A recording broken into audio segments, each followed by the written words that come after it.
Dutch Bangla ব্যাংকের ৩৯ গ্রাহকের FDR এর ১.৫ কোটি টাকা লুটপাট করে ফেলছে এজেন্ট বাহিনীরা। যারা এজেন্ট ছিল, যে বাহিনী ছিল, যাকে এজেন্ট দিছিল, তারা বিশ্বাস্ত করে তারা মেরে দিছে। তারা মাইন্ডকেল শিপে পড়িয়া হুপুত করে লইয়া তারা মনে হয় ভারতবর্ষে বা লাংপাড়ায় ভাতারপাড়ায় যাওয়া ধরছে, বেগমপাড়ায়। এই বেগমপাড়ায় তারা বাসাবাড়ি করার জন্য, ঘরবাড়ি তৈরি করার জন্য তারা এই ৩৯ গ্রাহকের এফডিআর ভেঙে তারা নিয়ে গেছে। কি মনে করেন তাদেরকে এই যে ১.৫ কোটি টাকা, সাধারণ জনগণের ৩৯ গ্রাহকের কয় কোটি টাকা, মানে কত লাখ টাকা করে থাকতে পারে সেটা তো সঠিক জানি না কার কত লাখ। কিন্তু এই যে ৩৯ গ্রাহকের টাকা নিয়ে গেল, তারা কোথায় যাবে? বাংলাদেশ ছেড়ে কি গেছে, নাকি আসলেই বাংলাদেশে তারা আছে? তাদের বিচার কি আসলেই হবে?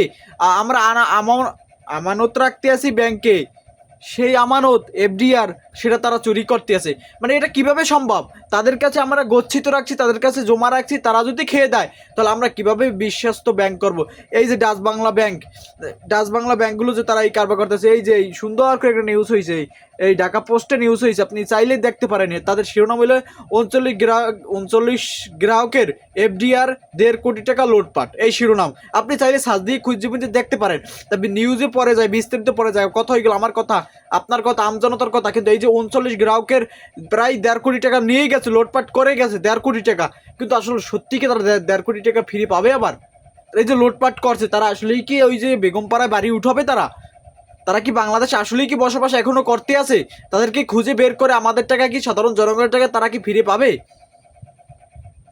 ব্যাংকগুলো এজেন্ট দিচ্ছে, যারা তারা এজেন্ট দিলে তো আর হবে না। মানুষ বিশ্বাস তো করবে, তাদের ব্যাংকের নামটা শো করে ওখানে যাচ্ছে। কিন্তু আপনারা তো এটা তো লীলা খেলা করতে পারেন না। লীলা খেলার সময় না, সাধারণ জনগণের টাকা, কষ্টের টাকা, মেহনতের টাকা, রক্ত ঘাম পায়ে রক্তের ঘাম পানি করা সেই টাকা যদি আপনি মেরে খান, কোনো এজেন্ট মেরে খায়, সেটা দায়ভার কে নেবে? ব্যাংক কর্তৃপক্ষ নেবে, কারণ তাদের ব্যাংকের নামে ওখানে রাখছে। জানে ওটা ডাচ বাংলার ব্যাংক হোক এজেন্ট, কিন্তু তিনি তো ওখানে তারা এজেন্ট দিয়েছে, তারা এজেন্ট না দিলে তো আর পাইতো না। যদি আমার ইউনিয়নে, আমার উপজেলায় যদি এজেন্ট না থাকতো, আমি তো ওখানে তার এজেন্ট কইতাম না ওমোকে তুমি যে এজেন্ট আনো, কইতাম।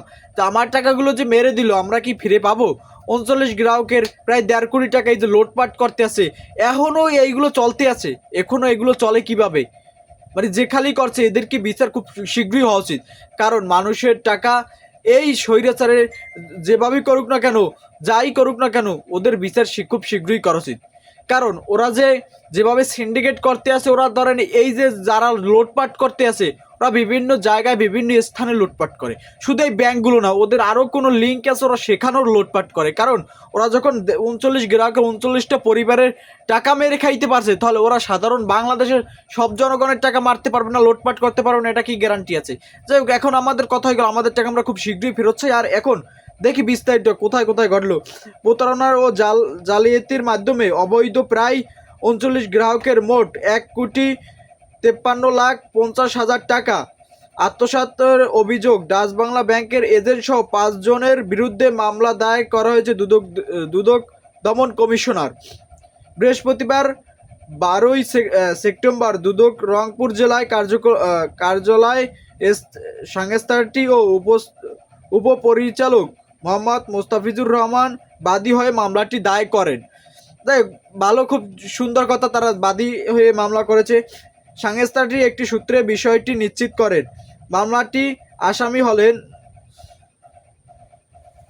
মোসাম্মদ শিরিন, ট্রেডসের মালিক ও ডাচ বাংলা ব্যাংকের এজেন্ট মোসাম্মদ জোবেদা বেগম, তার স্বামী মোহাম্মদ আবুল কালাম আজাদ, তার মেয়ের জামাই AFM আতাউর রহমান। AFM কয়টা লাগাইছে মনে করেন, টাইটেলের কোনো শেষ নাই এদের, খালি AFM 3টে লাগাইয়া লাইছে। তারা আবার আত্মসাৎ করে মানুষের টাকা। এদেরকে ধরিয়া পাশাই দিয়ে ঢুকান নেওয়া উচিত, কারণ জনগণের টাকা তো ওদের বাপের টাকা না, ওদের সম্পদ না। ও তো মাইরে খাওয়ার কোনো ক্ষমতা রাখে না, অধিকার রাখে না, রাইট রাখে না। এজেন্ট ব্যাংকিং কর্মচারী মোহাম্মদ শাহজাহান ও জাহাঙ্গীর আলম কারা কারা যুক্ত? এজাহার সূত্রে জানা যায়, আসামির পারস্পরিক যোগ সংযোজন, বিভিন্ন অপকৌশল ও আত্মসাতের উদ্দেশ্যে ডাচ বাংলা ব্যাংকের লিমিটেডের এজেন্ট ব্যাংকিং কার্যক্রমে আড়ালে প্রতারণা ও জাল জালায়াতির মাধ্যমে অবৈধ প্রক্রিয়ায় 39 গ্রাহকের টাকা মারিয়ে খাইছে। যাই হোক, ওই যে কইলাম আগের কথাই। তারপর 2018 সালে অক্টোবরে ডাচবাংলা ব্যাংকের এজেন্ট হিসাবে কার্যক্রম শুরু করে বিভিন্ন গ্রাহকের কাছ থেকে এফডিআর খুলে অর্থ গ্রহণ করে থাকেন। কিন্তু এফডিআর ওই টাকা ব্যাংক হিসাবে জমা না দিয়ে ব্যক্তিগত হিসাবে জমা দেয়, আত্মসাৎ করে। এই চোরটাই দেখছেন, মানে এফডিআর আর জমা রাখতে কইছে, সে জমা ডিপিএসটা জমা রাখে নাই, সে আর ব্যক্তিগত প্যাটে ঢুকাইছে। আর এখন প্যাট পাশাই দিয়ে ঢুকাইয়ে বাই করা উচিত। এক পর্যায়ে 1.5 কোটি টাকার বেশি আত্মসাতের পর এজেন্ট ব্যাংকিং শাখা বন্ধ করে আসামি উধাও হয়ে যায়।